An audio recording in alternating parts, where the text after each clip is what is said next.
Halo semuanya, yuk sama-sama kita kenali perubahan iklim. Tahukah kamu bahwa aktivitas manusia dapat menyebabkan pemanasan global? Aktivitas industri, polusi, sampai membajak sawah dengan sapi bisa meningkatkan gas rumah kaca loh.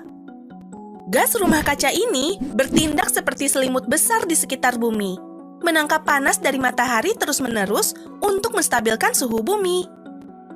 Tanpa gas rumah kaca, bumi akan memiliki suhu yang sangat dingin, yaitu sekitar 18 derajat Celcius. Namun, kelebihan gas rumah kaca dapat menyebabkan suhu bumi semakin meningkat. Sejak tahun 1880, suhu permukaan bumi telah meningkat hampir 1 derajat Celcius. Walau terdengar sedikit, bayangkan apabila suhu tubuh kamu meningkat 1-2 derajat. Kamu pasti akan langsung demam. Pada tahun 2100 mendatang, suhu bumi diprediksikan akan naik 5 derajat Celcius. Hal ini merupakan bagian dari efek rumah kaca. Sinar matahari yang sampai ke permukaan bumi dipantulkan kembali keluar angkasa melewati atmosfer. Kemudian, gas rumah kaca menahan panas di atmosfer agar tidak ikut keluar bumi. Akibatnya, suhu menjadi meningkat. Suhu yang meningkat akan mengganggu keseimbangan siklus air. Sebab, air lautan yang menguap dan menjadi awan akan meningkat. Hal ini dapat mengakibatkan hujan badai yang semakin sering, banjir, bahkan kekeringan di daerah lain yang jauh dari laut. Siklus air yang terganggu juga berdampak pada perubahan iklim yang menentukan pergantian musim. Musim semi mungkin datang lebih awal di beberapa bagian dunia. Musim hujan tertunda di bagian lain. Akibatnya petani bisa mengalami gagal panen dan ketersediaan air bersih menjadi langka karena kekeringan. Kekeringan dapat merusak lingkungan dan memiliki efek serius bagi mata pencarian masyarakat.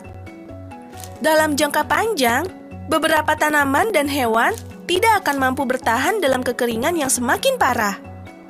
Para petani dan keluarganya terpaksa harus pindah ke tempat lain. Paparan sinar matahari yang begitu terik juga bisa mengganggu kesehatan manusia.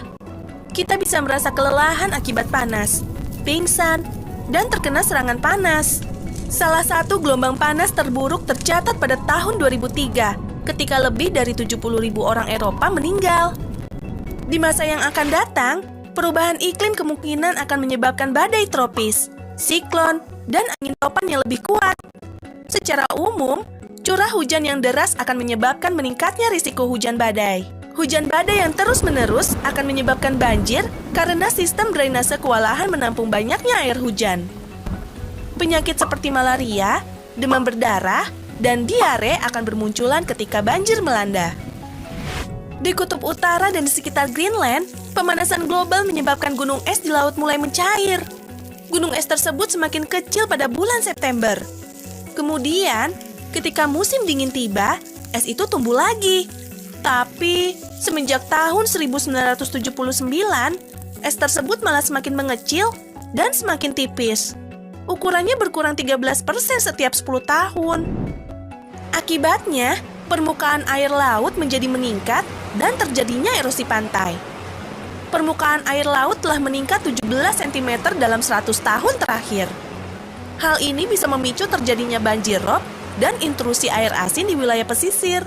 Untuk menanggulangi perubahan iklim dan dampak buruknya, kamu bisa memulainya dengan menanam pohon dan bakau, mengubah air laut menjadi air bersih, atau menjadi petani ramah lingkungan.